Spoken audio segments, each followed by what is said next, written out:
Les Américains ont révélé un secret extrêmement gênant pour les Chinois. Un secret qui pourrait détruire le pays. Et à travers ce secret géopolitique, tu vas y apprendre une leçon qui pourrait transformer ta vie. Alors, si tu fais partie des 5% de la population qui ne sont pas des moutons, qui refusent d'être des victimes et qui veulent impacter positivement le monde, regarde ça. Avant qu'on commence, j'ai une question à te poser. Est-ce que tu reconnais ce gars-là? Tony Montana, le héros du film Scarface. Ce qui m'avait marqué dans ce film, c'est qu'à un moment, il y avait un ballon qui passait, comme tu le vois là. Et sur ce ballon, il était écrit « The world is yours ». T'as vu mon accent américain? Ça signifie « Le monde est à toi ». Et pourquoi je te parle de ce sujet-là avant qu'on entame le sujet Chine-USA? Tu vois, moi cette phrase, elle m'a marqué. Comme ce film, Scarface. Et « Le monde est à toi », ça veut dire que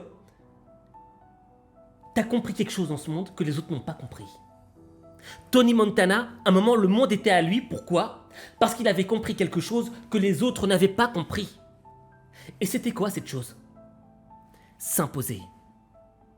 Beaucoup de gens dans ce monde ont peur de s'imposer. Pourquoi? Parce qu'ils ne comprennent pas le monde. Or, sur cette terre, je pense qu'il n'y a que 5% de gens qui ont le courage de s'imposer. Pourquoi? Parce qu'ils ont compris les mécanismes du monde. Raison pour laquelle, si tu estimes faire partie de ces 5%, ou si tu penses que tu mériterais d'intégrer le groupe des 5%, faut que tu regardes cette vidéo jusqu'au bout. Et tu le verras en commentaire. Il y aura environ que 5% des gens qui écriront « J'ai regardé cette vidéo jusqu'au bout ». Sur ce, on enchaîne le sujet. Alors, le sujet dont je vais te parler aujourd'hui, c'est cette guerre Chine-USA. Et on va pas se mentir, on sent que cette histoire entre la Chine et les USA va mal se finir. Peut-être sur une guerre, guerre mondiale. J'en rigole, mais ça me fait flipper. Et j'oublierai jamais la première rencontre entre le gouvernement Biden, qui avait été fraîchement élu, et les dirigeants chinois. Froid, glacial, à l'extérieur comme à l'intérieur. La première rencontre officielle entre les diplomaties américaines d'un côté et chinoises de l'autre tourne à l'affrontement verbal et c'est le chef de la diplomatie américaine qui va lancer les hostilités. Nous allons discuter de nos profondes inquiétudes au sujet des actes de la Chine concernant le Xinjiang, Hong Kong, Taïwan, les cyberattaques contre les États-Unis et la coercition économique contre nos alliés. La réponse du plus haut gradé pour la diplomatie du Parti communiste chinois ne se fait pas attendre. À propos de ces cyberattaques, laissez-moi vous dire, que ce soit concernant la capacité de lancer ces cyberattaques ou bien celle d'avoir les technologies nécessaires pour le faire, les États-Unis sont de toute façon les champions en la matière. La passe d'armes se poursuit. Les États-Unis n'ont pas les qualifications pour prétendre parler à la Chine depuis une position de force. Je viens d'effectuer ma première visite au Japon et en Corée du Sud. Et je dois vous dire que ce que j'ai entendu est très différent de ce que vous venez de dire. De part et d'autre, les visages sont fermés. Cette rencontre confirme le fossé profond qui existe entre les deux premières puissances mondiales. Bon, on est d'accord que dès le départ, c'était chaud. Le problème, c'est que avec le temps, ça s'est encore amplifié. Notamment cette histoire de ballon espion qui traînait dans le ciel américain. La scène se déroule à 18 km d'altitude, dans le ciel de la Caroline du Sud. Un avion de chasse américain fonce hier après-midi vers le ballon chinois pour l'abattre. Un seul tir de missile. Il lui tire dessus. En quelques secondes, la cible est détruite.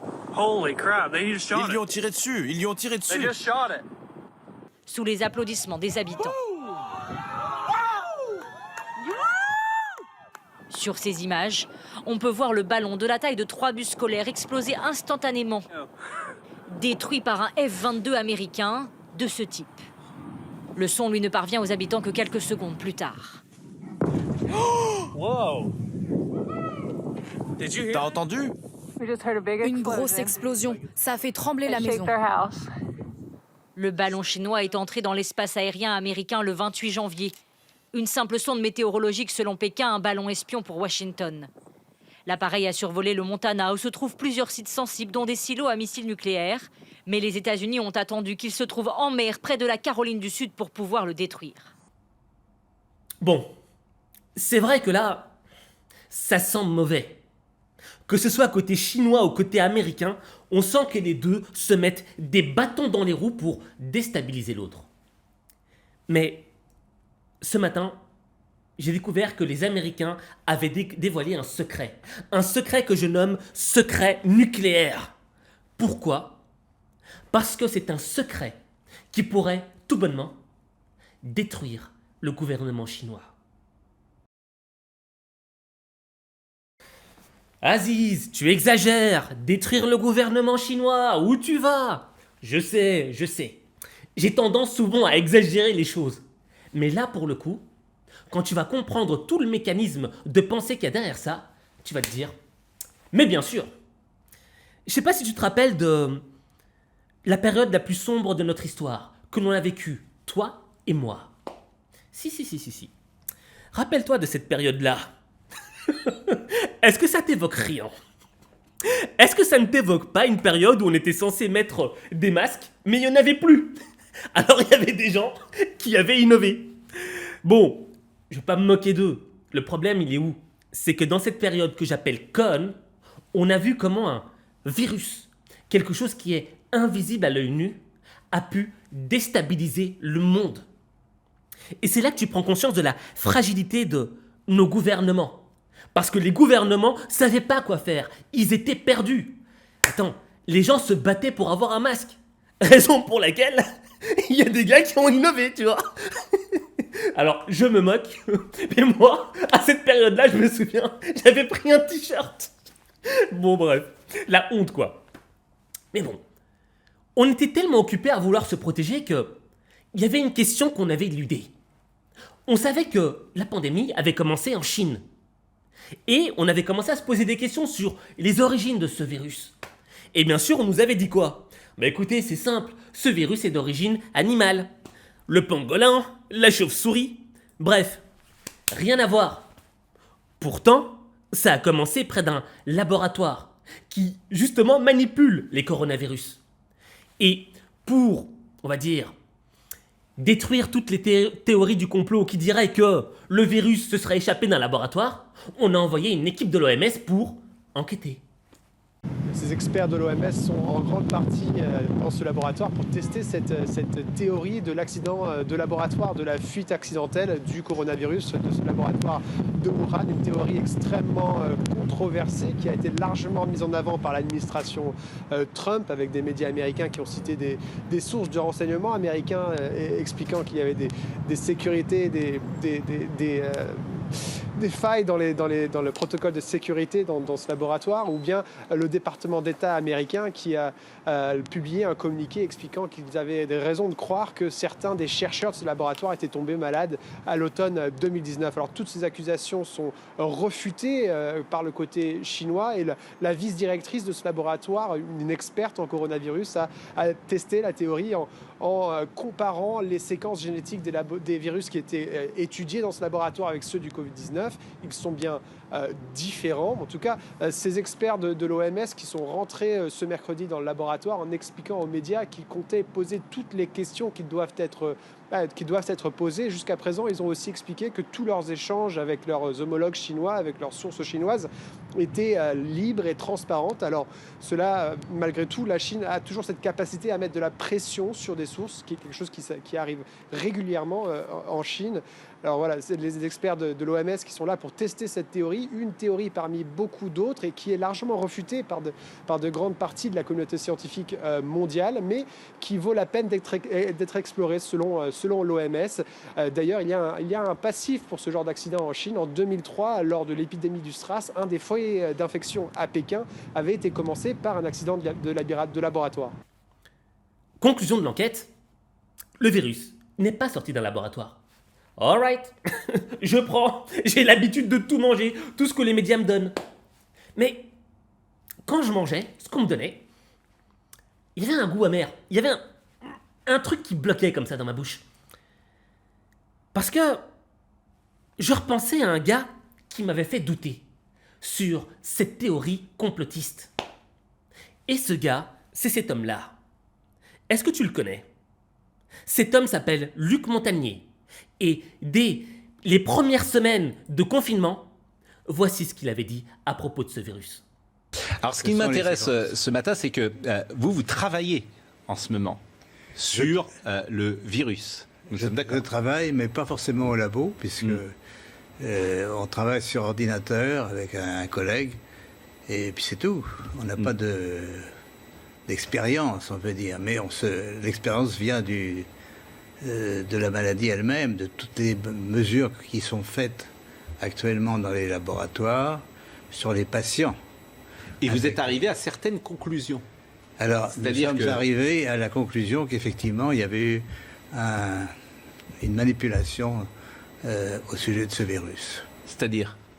Eh bien, qu'une partie, je ne dis pas le total, n'est-ce pas, mais il y a un modèle qui est évidemment le virus classique, et là, c'était un modèle surtout venant de la chauve-souris, mais à ce modèle, on a par-dessus ajouté des séquences, notamment du VIH, le virus du sida.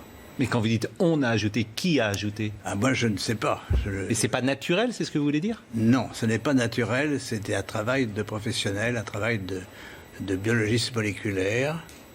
C'est un travail très minutieux, on peut dire d'horloger, on peut dire au niveau des séquences. Mais dans quel but? Dans quel but, ça n'est pas clair. Moi, j'expose, si vous voulez, mon travail, c'est d'exposer les faits, c'est tout. Je n'accuse personne, je ne sais pas qui a fait ça et pourquoi. La possibilité, c'est peut-être que ils ont voulu faire, on ne sait pas, on a voulu faire un vaccin contre le sida. Donc on a pris des petites séquences du virus et on les a installées dans la séquence plus grande du coronavirus. Alors, je suis pas sûr de comprendre tout ce que vous dites. C'est-à-dire que dans ce virus, il y a une part de VIH? Voilà, c'est ça. Le matériel génétique du virus, c'est un long ruban d'ARN, n'est-ce pas? Comme de l'ADN, mais c'est de l'ARN. Et dans ce long ruban, à une certaine place, on a fixé des séquences petites de VIH. Mais ces séquences petites ne sont pas petites pour ne rien vouloir dire. Elles ont la possibilité de modifier, par exemple, ce qu'on appelle des sites antigéniques. C'est-à-dire, si on veut faire un vaccin, on peut très bien modifier la protéine qui est exposée pour le vaccin par une petite séquence venant d'un autre virus. Mais vous êtes certain de ça? Parce qu'on a dit que le bruit a couru, que c'était d'une origine humaine, finalement.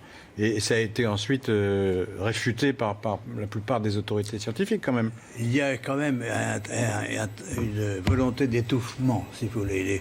Les travaux, nous ne sommes pas les premiers.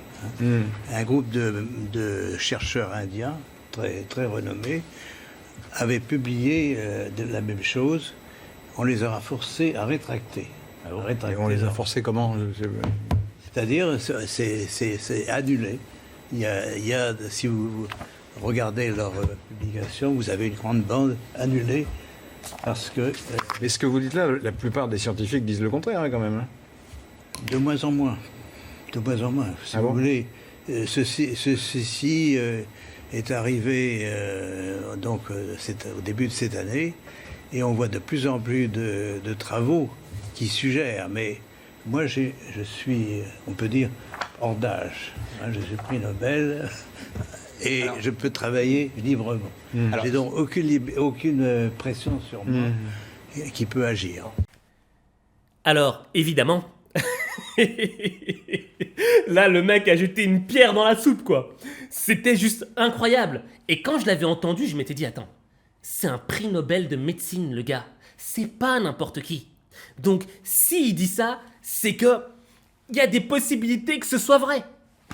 Enfin bref, généralement, quand tu vas à l'encontre de la doxa de la pensée unique, on te traite de, oui tu le vois, Jean-Marie Bigard, Complotiste. Ah, il m'avait fait rire, Jean-Marie Bigard, et s'était énervé. Enfin bref. Ce qui m'avait marqué dans cette interview sur CNews, c'est que directement, il y avait un journaliste, Laurent Geoffrin, qui a voulu coller l'étiquette de complotiste sur le prix Nobel de médecine. Là, c'est une fiche, je crois, que vous avez été contesté violemment par d'autres prix Nobel sur des thèses scientifiques. Il y a une pétition qui a été faite contre vous, c'est ce que je lis là. Hein. Ah, mais ça, c'est une autre histoire. C'est une autre histoire, oui. Mais c'est frappant quand même que tous les prix Nobel se liguent contre vous. C'est pas tous les prix Nobel. Une partie, en tout cas. Il y a une partie, hein, c'est pas... Mais pourquoi ils sont ligués contre vous? Parce que, si vous voulez, j'ai défendu les thèses de Jacques Benveniste sur la mémoire de l'eau. Ah oui, ils ont été réfutés, non? Non, monsieur. Elles ont été... Ah bon? C'est pareil, il y a une sorte de voile. On empêche les recherches là-dessus. Benveniste, il a cherché longtemps, il n'a pas été empêché. Non, mais c'est que les gens ne croyaient pas à sa théorie, surtout. C'est pas tellement qu'il a été empêché. Si, enfin, il a été... Enfin, moi, je l'ai connu. Benveniste, lui... Il a été maltraité, on peut dire. Non, mais Laurent Geoffrin, la vérité, c'est qu'on ne peut pas apporter la contradiction à monsieur... non, je ne me l'apporte pas. Je ne me permettrai pas, moi, de le faire. Ce qui m'intéresse... Je lis un article qui dit le contraire. Oui, donc, voilà, c'est pour ça. Donc je m'interroge. C'est quand même fatigant. C'est quand même fatigant de constamment devoir se justifier. Et tu vois, la méthode est machiavélique. Tu vois, c'est... Non mais attendez, moi j'ai lu que telle chose était dite sur vous, que tous les prix Nobel étaient contre vous. Au fait, l'objectif est quoi? De te discréditer, de te faire passer pour un fou. Et pourtant, Luc Montagnier, c'était pas la première fois qu'on le discréditait. Effectivement. Alors ici, j'ai écrit finalement, et j'ai remis encore une image super drôle. Alors lui, il a inventé un mécanisme, tu vois, avec deux turbocompresseurs pour respirer son air. Enfin bref, l'être humain. Je parle, hein, mais j'ai fait pire, mais je vous dis pas tout, tu vois, je vous dis pas tout.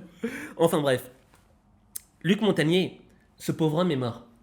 Et ce qui m'avait marqué, c'est que lorsqu'il avait également découvert le virus du sida, on l'avait remis en cause. Expliquez-nous, Nicolas, on a appris hier la mort du professeur Luc Montagnier, prix Nobel de médecine. Pour sa découverte du virus du sida, il était devenu ensuite une personnalité scientifique très controversée. Oui, et même sa mort a fait l'objet d'une controverse. Luc Montagnier, c'était un mardi à l'hôpital américain de Neuilly. Sa disparition a été annoncée le lendemain par le site internet de France Soir, mais uniquement par ce site confidentiel et un peu complotiste. Pourquoi? Eh bien parce que l'entourage de Luc Montagnier, par défiance envers les médias, refusait de confirmer l'information. Sur les réseaux sociaux pendant 24 heures. On a donc pu lire des commentaires sur le scandaleux silence de la presse qui refusait d'annoncer la nouvelle ou même qui avait reçu l'ordre de ne pas parler de la mort du professeur Montagnier. Finalement, ce n'est qu'hier que Libération a pu se faire confirmer l'information auprès des services de l'état civil de la mairie de Neuilly. Luc Montagnier a 88 ans et donc parti accompagné par une dernière polémique, une sorte de dernier bras d'honneur à cette presse qu'il détestait. Luc Montagnier restera surtout comme l'homme qui a découvert le virus du sida. Oui, c'était il y a presque 40 ans, début 83. Luc Montagnier travaillait à l'Institut Pasteur. Le sida était une maladie très effrayante qui touchait surtout les homosexuels. Un jeune médecin, Willy Rosenbaum, apporte à Luc Montagnier un ganglion d'un malade qui est un styliste parisien qui revient de New York. Et dès le lendemain, en 24 heures seulement, Françoise Barré-Sinoussi, une collaboratrice de Luc Montagnier, fait un test et bingo, elle découvre qu'il s'agit d'un rétrovirus, découverte fondamentale qui va conduire à la photographie du VIH, puis à son séquençage et enfin au test de dépistage. Et cette découverte n'a pas été tout de suite reconnue à sa juste valeur. Non, parce que le grand spécialiste de la question des rétrovirus, le professeur américain Robert Gallo, s'est montré très sceptique. Et à Paris, au sein même de l'Institut Pasteur, Luc Montagnier n'est pas soutenu. Les meilleurs chercheurs de l'Institut le prennent un peu de haut. Il a l'image d'un provincial pas très sérieux. Seulement, l'histoire va lui donner raison. Un an plus tard, le professeur Gallo publie ses recherches et il arrive aux mêmes conclusions que Luc Montagnier. Et pour cause, l'Américain, en fait, a tout copié. Il a travaillé sur le même échantillon, celui du ganglion du styliste parisien. Gallo et Montagnier se disputent la paternité de la découverte du virus du sida. Le bras de fer est terrible parce que les enjeux financiers sont énormes. Finalement, Jacques Chirac et Ronald Reagan s'en mêlent et ils se mettent d'accord pour partager le gâteau et pour désigner Gallo et Montagnier comme les deux co-découvreurs. Mais 25 ans plus tard, c'est bien Luc Montagnier qui a reçu le prix Nobel. Oui, avec sa collaboratrice Françoise Barré-Sinoussi, pas avec l'Américain Robert Gallo. En 2008, la communauté scientifique a clairement reconnu que c'était bien l'équipe française de Pasteur qui était seule à l'origine de cette découverte. Mais Luc Montagnier est resté très marqué parce qu'il a appelé sa traversée du désert entre 83 et 84, lorsque personne ne le croyait. Ça explique son état d'esprit depuis. Il pensait que l'on pouvait avoir raison contre tout le monde. Il se moquait du qu'en dira-t-on et il avait décidé de dire ce qu'il pense. Et il pensait, ce qu'il pensait était souvent controversé. Hein. Oui, c'est le moins qu'on puisse dire. Il expliquait qu'un microbe était peut-être à l'origine de l'autisme. Il défendait la thèse de la mémoire de l'eau, thèse qui est généralement considérée comme une grosse escroquerie. En 2017, bien avant l'apparition du Covid, il avait déjà pris des positions contre les vaccins et une centaine de membres de l'Académie de médecine et de l'Académie des sciences avaient publié une tribune très violente contre Luc Montagnier, l'accusant d'être dangereux. Il pensait aussi, et il l'avait beaucoup dit plus récemment, que le virus du Covid avait été fabriqué par l'homme et que les vaccins étaient à l'origine des variants, des positions qui ne font pas l'unanimité, pour le dire poliment. Donc, tu vois, moi, quand j'avais appris que Luc Montagnier avait déjà été traité de fou, de complotiste, et que lorsque là, il te parle d'une origine de laboratoire, ben, je me dis, il est fort probable que l'homme ait raison. Le problème, il est où? C'est que lorsque tu suivais les médias mainstream, on te donnait l'impression que si tu pensais de telle manière, t'étais un complotiste. Et honnêtement, qui a envie d'être rejeté du groupe? Qui a envie d'être rejeté de la société? Moi, j'y pensais. Mais je me suis dit, Aziz, mieux vaut pas que t'en parles. Tu gardes ça pour toi. Mange l'information qu'on te donne. Et quelle ne fut pas ma surprise ce matin lorsque je tombe sur cet article. Alors, non, c'est pas la différence entre un alligator et un crocodile, non. C'est l'autre en bas, le Covid-19, très probablement provoqué par une fuite d'un laboratoire chinois. Ma foi. Et voici un résumé de l'article. Un nouveau rapport actualisé du renseignement américain suggère que le Covid-19 est plus probablement le résultat d'une fuite de laboratoire plutôt que d'une arme biologique délibérément développée par la Chine. Le rapport, qui est classifié, a été fourni à la Maison-Blanche et aux principaux membres du Congrès par le département de l'énergie. Bien que le rapport ne soit pas catégorique, il représente un changement de position de la part du gouvernement, car les déclarations précédentes étaient plus prudentes.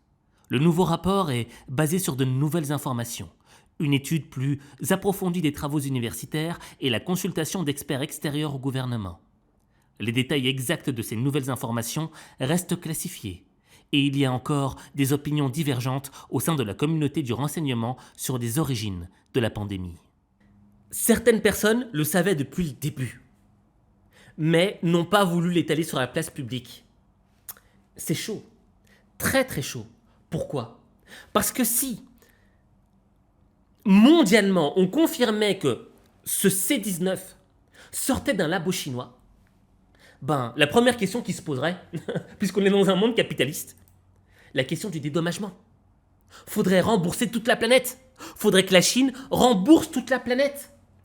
Et donc si elle rembourse toute la planète, elle perd de sa puissance, elle perd de son influence, et les États-Unis peuvent bien écraser les Chinois. Raison pour laquelle les États-Unis, tu vois, ils étaient pas trop gênés à sortir ce secret. Maintenant, à travers cette histoire, il y a une vraie leçon de vie. Et c'est la leçon de vie que tu dois intégrer pour faire partie des 5%. Très honnêtement, pour moi, cette période de masque, j'ai pas le droit de dire le mot, ça a été un cauchemar. Ça a été un cauchemar parce que je me suis pas senti libre, tu vois. Mais en même temps, ça a levé le voile sur certaines vérités. Et pour moi, il y a une image qui correspond exactement à la période qu'on a vécue. Et cette image, c'est celle-ci. Tu vois, il y a un mec qui représente la tolérance et qui est en train de détruire free speech, liberté d'expression. Et en réalité, ça veut dire quoi?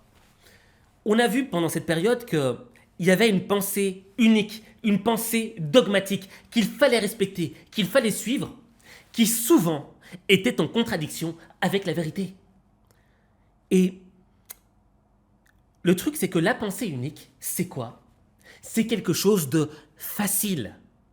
Pourquoi? Parce qu'on te demande simplement de respecter ce que les autres pensent, de rester dans le moule.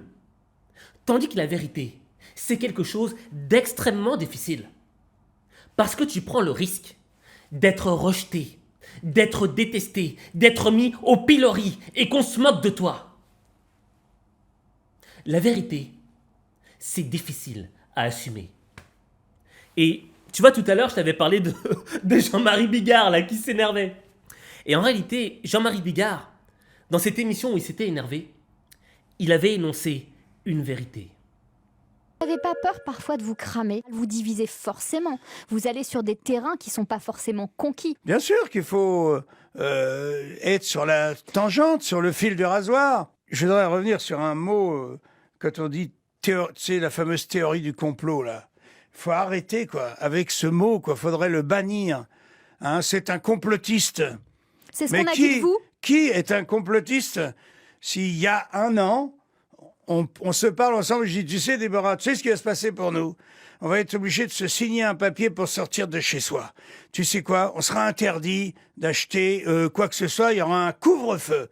Et on va nous obliger à faire des trucs pour une maladie qui, en fait, tue entre 0,3 et 0,5% de ceux qui sont infectés. Eh bien, on va t'infliger une torture telle que tous les petits commerçants, tous les bars, toutes les brasseries vont mourir de faim. Tu vas dire, mais t'es un complotiste. Et puis là, je te le redis, aujourd'hui, tu vas me dire, ah bah oui, c'est vrai, t'avais raison. Quand on dit qu'on est complotiste, c'est par rapport à des faits Eh qu'on ben, récuse. oui, mais ceux qui ont senti venir ces trucs-là, on les a traités de complotistes. Je vais te donner un autre exemple parce que manifestement tu ne comprends pas. Non, mais j'interroge. C'est normal, tu es une femme.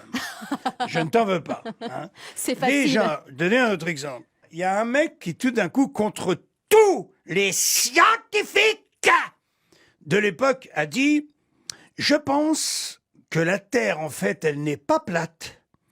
Je pense qu'elle est ronde. » Complotiste. Hein? Théorie du complot. Brûlé sur le bûcher. Et puis, à la fin, on dit, ouais, finalement, elle est ronde. Schopenhauer, écoute bien, disait, la vérité passe par 3 étapes. Elle est d'abord raillée, contredite, moquée, théorie du complot. La deuxième, elle est carrément attaquée, jusqu'à la mort, s'il le faut. Et la troisième étape, c'est qu'elle est finalement admise comme ayant été toujours une évidence. Voilà le chemin de la vérité.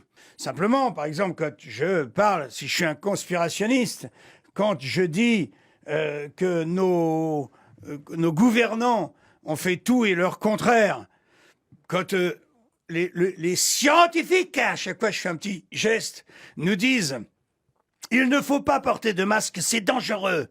Et quand 3 semaines après, ils nous disent « il faut porter un masque, c'est obligatoire », qu'est-ce qu'on peut penser? Est-ce qu'il y a quelque chose de complotiste là-dedans? Non, mais qui sont paumés. Ils savent peut-être non, pas, c'est un pas nouveau paumés. virus, Ils obéissent à des contraintes. C'est pas paumé. Parce que paumé, si jamais tous nos scientifiques sont une bande de fous, non, parce paumés... que c'était pas tous les scientifiques ne disaient pas ça. Il y avait pro-masque et disons que contre-masque. Les décideurs, ça te va les décideurs? Mais peut-être que j'en ai rien à branler qu'il y en ait 2 sur 100 millions, mais c'est eux qui décident. Donc je te parle des décideurs. Quand un homme politique vient te dire que le conseil scientifique a décidé que... Toi tu te dis, putain, c'est pas rien, c'est pas 3 personnes. C'est une majorité de gens qui décident. Et quand cette majorité te dit le contraire 3 semaines après, qu'est-ce que tu peux penser? Sincèrement, Jean-Marie Bigard, je trouve que c'est un mec qui est sincère, tu vois. Il parle avec le cœur. Il a jeté ses vérités, sachant que ces vérités lui coûteraient extrêmement cher. Maintenant, dans tout ce qu'il a dit, il y a un élément que j'ai envie que tu retiennes. C'est celui-ci. Toute vérité passe par 3 étapes. D'abord, elle est ridiculisée. Ensuite, elle est violemment combattue. Et enfin, elle est acceptée comme une évidence.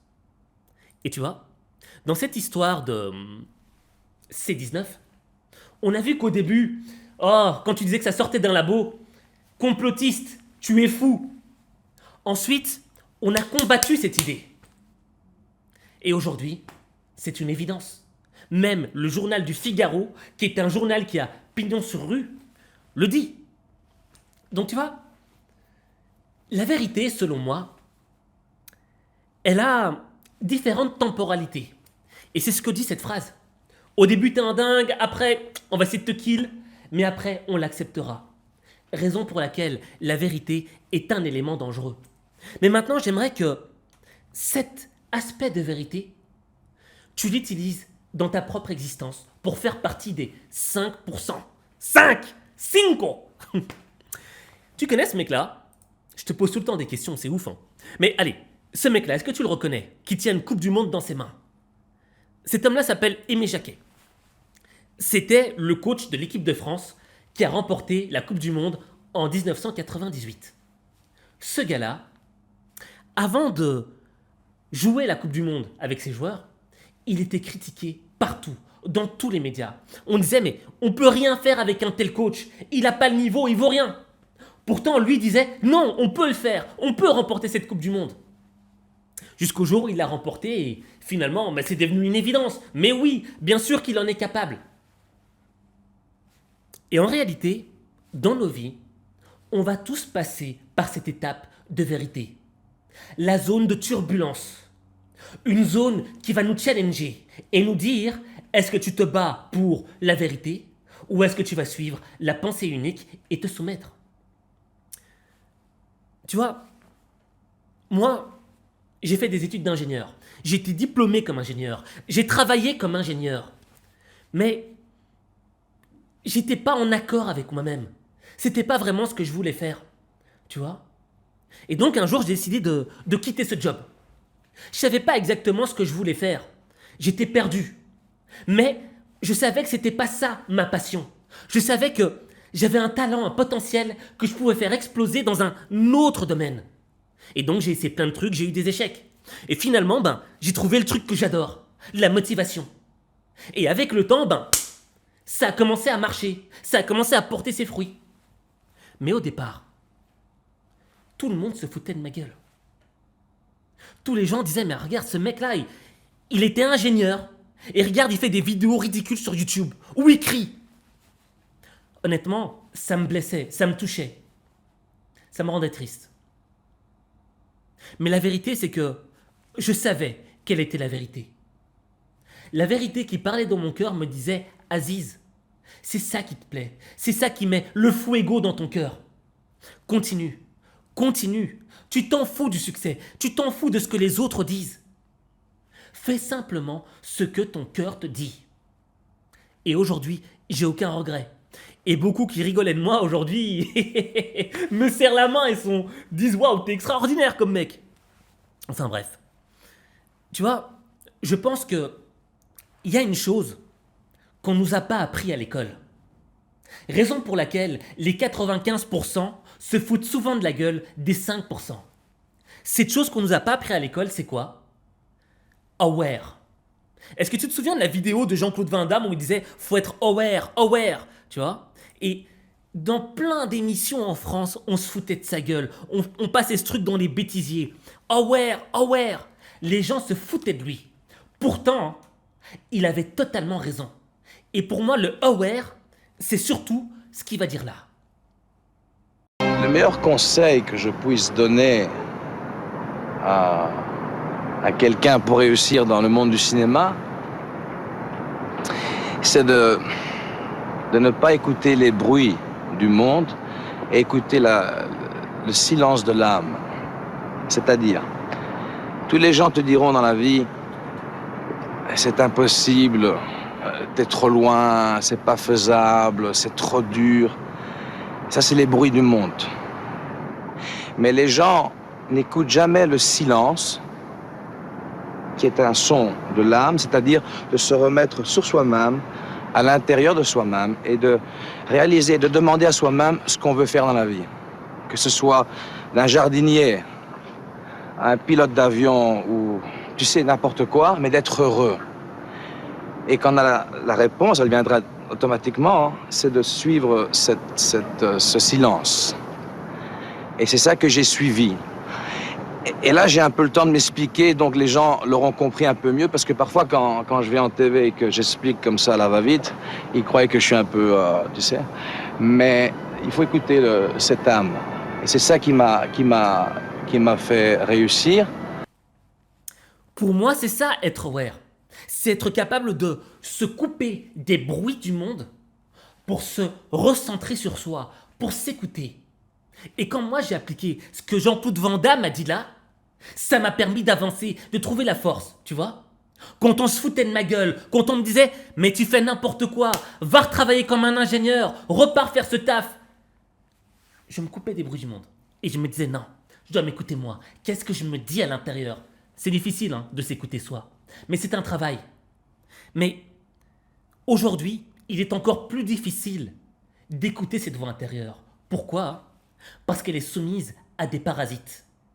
Des parasites constants qui sont là pour endormir notre conscience. Regarde, là ce que je t'ai mis en évidence, c'est des images des médias sociaux par exemple. Les médias sociaux, c'est positif. Pourquoi c'est positif ? Parce que ça m'a fait émerger dans le monde, tu vois. Je peux échanger directement avec toi. Mais ça a des aspects négatifs, tu vois. Ça endort les consciences. Et ces images-là le démontrent totalement. Tu vois ? Et c'est là que il y a une question qui doit se poser. La question qui va transformer ta vie. Et cette question, c'est quel est ton choix ? Quel est ton choix ? Est-ce que tu décides de suivre la pensée unique ? C'est-à-dire changer ton visage en fonction de ce que l'on t'aura dit ? Ou tu décides de te battre ? Mais te battre, ça va faire mal. Te battre, c'est difficile. Tu vois ce que je veux dire ? Donc, si tu décides de suivre la pensée unique, je peux déjà te prédire quel sera ton avenir. Ton avenir, ce sera quoi ? Un avenir de soumission. Et quand tu te regarderas dans la glace, tu auras du mal à te regarder dans les yeux. Et tu mettras tes émotions sous le tapis. Tu accepteras tout ce qu'on te fera. Et au fur et à mesure du temps, tu t'enfermeras dans ta propre prison intérieure. Et il sera de plus en plus difficile de scier les barreaux pour t'en sortir. On le voit hein, avec plein de politiques, plein de journalistes. Il y a des politiques, ils savent qu'ils mentent. Consciemment, ils le savent. Mais ils suivent la pensée unique. C'est un peu comme cette image-là, tu vois. Ils savent qu'ils mentent, mais ils sortent chaque fois un autre masque. Un masque en fonction de la doxa, de ce qu'on leur demande de penser. Et tu le vois, ils sont pas vraiment heureux. Ils ont juste pour objectif d'avoir un poste. Mais quand tu te regardes dans la glace, dans le miroir, est-ce que tu te trouves beau ? Non. Tu te trouves laid de l'intérieur. Laid pourquoi ? Parce que tu es soumis à quelque chose. Tu ne suis pas tes propres pensées. Tu ne suis pas ta propre vérité. Or, si tu décides de suivre la vérité qui t'habite là, à l'intérieur de toi, j'ai mis en évidence cette image-là de ce guerrier, Luffy, Monkey D. Luffy, tu vois. Si tu suis cette étape-là,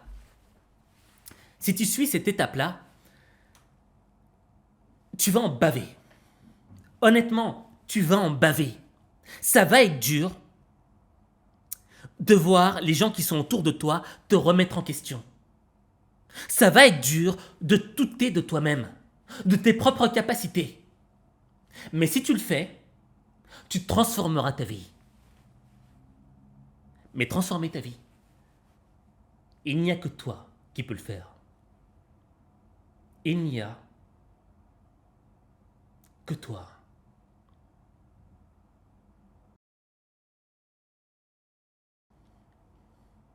Hop, hop, hop, hop, hop. Une seconde. J'ai encore 2 éléments pour toi. Tout d'abord, je te félicite. Pourquoi ? Parce que tu as été jusqu'au bout. Et le fait que tu aies été jusqu'au bout me confirme que tu fais partie des 5%. Donc, tu peux déjà être très fier de toi. Maintenant, j'ai une question à te poser. Et ma question c'est, quel est ton choix? Quel est ton choix? Après avoir vu cette vidéo, est-ce que tu décides de suivre la pensée unique? Ou est-ce que tu décides de suivre ta vérité? J'attends de te lire en commentaire.